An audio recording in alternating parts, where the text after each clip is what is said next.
What is going on, guys? So today I'm going to be talking about things you should know about owning a WRX, or if you're thinking about getting one. So one thing you should know, because I've owned this car for almost a year now, so things I've noticed and things I wish I would have known before I got it. So one thing you do need to know is the pricing in this car.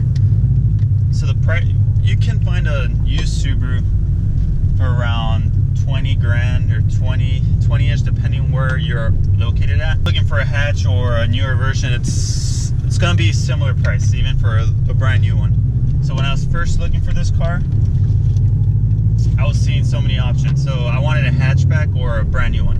I found this car. It was low mileage. It had like 16,000 miles, one owner, and it was going for like a price of a brand new one. If I wanted a cheaper one, it was only like 2 grand less, and it had over 60,000 miles. So it was ridiculous how these cars keep their value. Another thing you should know, depends what you're going to be using this car for. For gas mileage, since this is my daily driver, I use this car to go to school and to go to work. So this car doesn't get the best gas mileage. So of me driving like normal without getting on boost that much, I get around 22 to 23 miles per gallon, which isn't terrible, but for a 4-cylinder, it's not great, you know? Which I don't mind it, because when I got this car, I wasn't thinking about the gas mileage. The gas mileage on the highway kills me just because I don't have a 6th gear.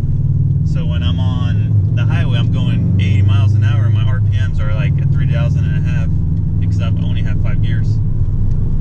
So another thing you should know before you get a WRX, or if you're planning on buying one, is the interior. When I first bought this car, I wasn't thinking about the interior because I just wanted it for the performance reasons. But once you get in, and you do notice, it's a lot of cheap plastic, and then there's tons of rattles. But you can't really notice the rattles unless you're, you have everything quiet. But if you're listening to music and you're doing your own thing, you won't be able to notice it. It has some rattles like over here and then back there. I do notice them now. When I first got them, I didn't notice it when I first got the car. If you're into a nice interior, a nice sound system, I would recommend getting like a newer version WRX, because my buddy has a 2017 WRX, and that car is way more refined than this one. You actually have a nice digital display on the radio, and then every time I'm in that car, I haven't heard any rattles yet, so that car is definitely built way better.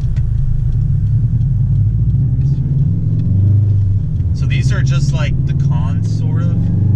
But if you're looking at WRX, you're not really caring about these things. I'm just letting you know. For a year only, I haven't had any problems yet, so I don't want to jinx myself. But so far, the motor's great. No real issues besides hearing, I think my throw up there was going bad, but it has stopped. So took it to Subaru. They said they couldn't do anything unless the problem occurred, but I haven't had the problem since a long time. Just regular maintenance is one thing I recommend. So this car is pretty fast. The acceleration, you definitely feel it if you're trying to go from 1st gear or 2nd. Definitely feel it pull a lot. 3rd gear, sort of, it's a give or take depending on what RPM you are. So this car does have turbo lag. The way the power band works, you get a lot of boost. Well, you get your boost around 4,000 RPM. So at 3,000, you're barely building it, so you're not feeling anything. So at 4, it just hits you at once. And since this is a WRX, it starts dying down like at 6,000. So revving it all the way, you do feel the power starts going away. For the 2017 or 2015 plus WRXs, they do have a different engine. So they have the FA20, which is a twin scroll. It's like no turbo lag, so you just feel the power, and it's very linear.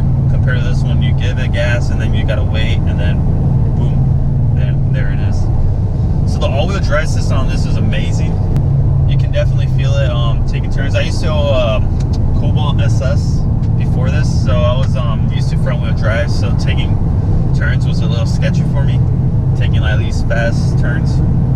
But with this car, it feels amazing. With this car so far, I've taken some pretty fast turns on it, some sketchy ones, but as long as you just keep giving it gas, it holds it. And then I have Toyo tires, so that definitely helps. I got some all seasons. Yeah, so things you do need to know. You need to know about the interior in this car. So if you don't like, if you're more of a luxury guy, I wouldn't recommend this car. If you're into interior, if you're into performance, I definitely recommend this car because it's all-wheel drive. It has turbo. It's turboed. Handles great. It can compete with cars over the price range of this is like the best bang for your buck. It keeps its value, so I definitely recommend this car for that. I've always wanted a Subaru, so I got a Subaru, but I did have a chance to get an Evo, but that didn't work out, or an older STI, but again, that didn't work out, so I ended up getting this because I wanted a hatchback. Alright guys, I hope you enjoyed this video. I know it's very short and I'm here driving. Alright guys, well I hope you enjoyed this video. I know it's very short and I'm just driving here, but thank you guys for watching. Until next time.